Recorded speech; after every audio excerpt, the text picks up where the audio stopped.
Seterusnya juga kita nak juga bercakap berkenaan tentang peranan Suruhanjaya Pencegahan Rasuah Malaysia dalam pengurusan integriti. Bersama dengan kita adalah Tuan Samsul Salim yang juga merupakan penolong kanan Pesuruhjaya Bahagian Pendidikan Masyarakat Suruhanjaya Pencegahan Rasuah Malaysia SPRM. Apa khabar Tuan? Terima kasih bersama dengan kami. Terima kasih kepada Syuhada dan juga kepada Imam Ismail. Ya, insya-Allah. Terima kasih juga pihak SPRM bersama kami pada pagi ini. Secara ringkasnya boleh kita mulakan mengenai integriti dan pegawai integriti dalam pewujudannya bagi agensi awam. Juga difahamkan ada GLC juga. Betul. Bagi pewujudan unit integriti.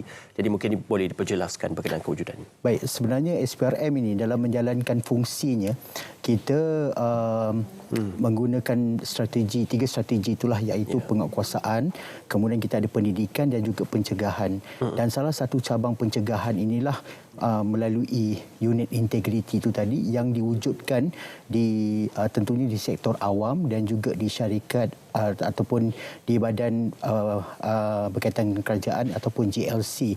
Melalui adalah punca kuasanya, iaitu Perkeliling Perkhidmatan Bilangan 6 tahun 2013 dan juga arahan Yang Amat Berhormat Perdana Menteri Siri 1 nombor 1 2018. Dan di SPRM kita ada bahagian pengurusan integriti agensi ataupun BPIA yang diberi tanggungjawab untuk mengawasi, kemudian memberi khidmat nasihat dan juga membangunkan dasar integriti serta melaksanakan penarafan risiko terhadap agensi-agensi yang berkaitan dan seterusnya melaksanakan 6 terma yang ditetapkan untuk setiap unit integriti itu supaya dijalankan dalam teratur, efektif dan seterusnya dapat berkaitan itu tentunya menjadikan penjawat awam ataupun mereka yang bekerja di sektor berkenaan menjalankan tugas dengan penuh integriti dan mengikut tadbir urus seperti mana yang ditetapkan. Okey, berapa sekian jumlah pegawai integriti SPRM yang ditempatkan di unit integriti awam dan juga swasta pada ketika ini? Alright, sebenarnya sehingga 31 Ogos 2023, kalau mengikut rekod BPIA bahagian tadi itu, dia menunjukkan sekitar 522 agensi awam dan juga 633 DIGU telah menubuhkan unit integriti itu, dan kemudian mereka melantik pegawai integriti tentunya dan juga pegawai perhubungan integriti sama ada dia secara kader ataupun secara pinjaman ataupun secara arahan bertugas yang keseluruhannya menjalankan fungsi 6 terasu tadi. Dan kalau mengikut rekod BPIA menunjukkan setakat ini ada lebih kurang dalam 77 pegawai SPRM yang telah ditempatkan di tempat-tempat berkenaan lah, seperti mana mungkin seperti yang kata orang tu ada jawatan-jawatan yang diwujudkan khas untuk tujuan ini, jadi diletakkan pegawai SPRM supaya lebih sebenarnya memberikan impak dan juga menjalankan fungsi terutama sekali berkaitan dengan pematuhan kepada undang-undang di agensi berkenaan. Okey. Tadi kita sebutkan bukan saja penguatkuasaan undang-undang, pematuhan undang-undang, tetapi juga aspek pendidikan dan juga kesedaran. Jadi apa mungkin peranan pegawai integriti ini apabila tak kala ia ditempatkan di agensi awam maupun agensi berkaitan kerajaan? Okey. So sebenarnya seperti yang Ismail tanyakan, kita pegawai integriti apabila menjalankan tugas dia perlu melaksanakan 6 terma itu tadilah. Pertamanya dari segi tadbir urus, iaitu memastikan tadbir urus yang terbaik dilaksanakan di agensi berkenaan. Dan tentunya pengukuhan integriti juga perlu, macam buatlah program-program untuk pemerkasaan integriti, mungkin program nilai-nilai murni, mungkin adalah kata orang itu program berkala yang dibuat oleh pegawai berkenaan untuk tujuan dalaman kata orang itu agensi. Kemudian dari segi pengesahan dan pengesanan ini yang fungsi yang mungkin ada lebih sedikit sekiranya pegawai SPRM itu ditempatkan di sana, sebab kita ada kuasa terutama sekali menjalankan tugas-tugas menyiasat dan seterusnya menyampaikan ataupun melaporkan kepada agensi yang berkaitan, tentunya kepada SPRM untuk menjalankan siasatan lanjut. Dan kemudian dari segi pengurusan aduan, pematuhan dan juga tata tertib. Jadi itu antara fungsi-fungsi, 6 fungsi yang sebenarnya pegawai integriti di mana-mana agensi perlu menjalankan tugas berkenaan. Dan special ataupun istimewanya apabila ditempatkan pegawai SPRM di tempat berkenaan, seperti yang saya nyatakan tadi, dia menjalankan fungsi yang pengesanan tu tadi.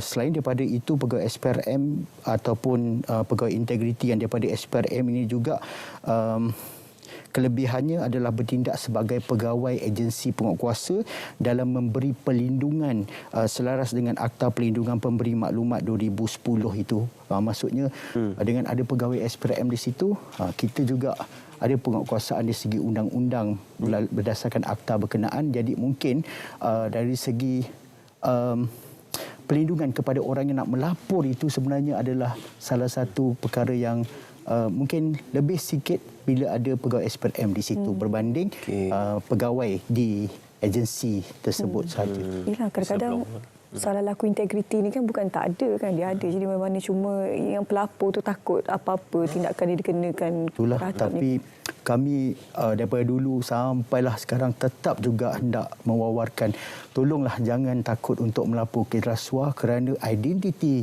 pemberi maklumat itu dan juga maklumat yang dilaporkan itu memang dirahsiakan. So jangan takut.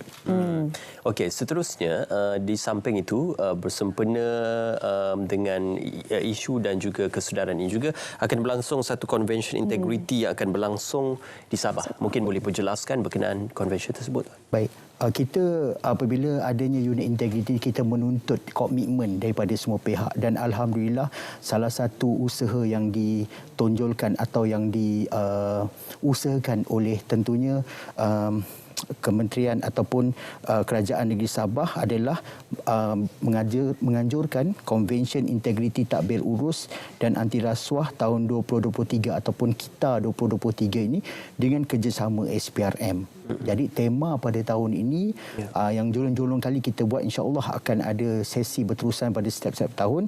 Kali ini temanya adalah integriti teras perkhidmatan madani, bermula pada 16 hari bulan Hindi hingga 18 hari bulan, bertempat di Sabah International Convention Centre di Kota Kinabalu, dan kita mensasarkan lebih kurang dalam 2,000 peserta daripada UI dan IGU Semenanjung Malaysia dan juga di Sarawak, dan terbuka kepada rakyat negeri Sabah yang berminat untuk menyertainya. Dan setakat ini sambutan sangat menggalakkan. Untuk sebelum 3-4 hari kita nak berlangsung ni, sekitar 1,500 sebenarnya telah pun mendaftarkan diri dengan lebih awal lah untuk penyertaan di situ. Sasarannya 2,000 sebenarnya. 2,000 sebenarnya.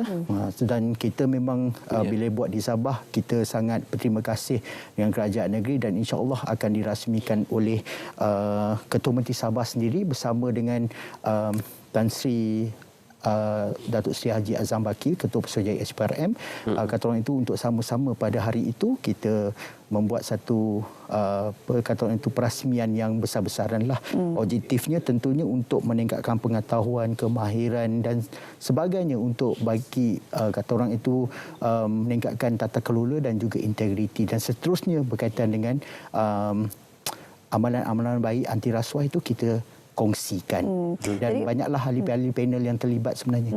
Bagaimana untuk mereka menyertai sebenarnya convention ini yang akan diadakan di Sabah nanti?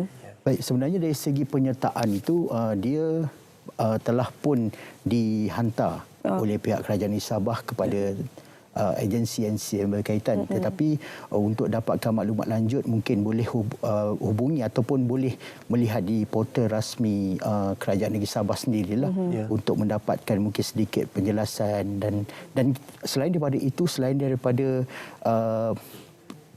secara bersemuka, kita mungkin juga ataupun sedang usaha ke arah untuk menjalankan sesi berkenaan secara atas talian untuk dikongsi kepada umum.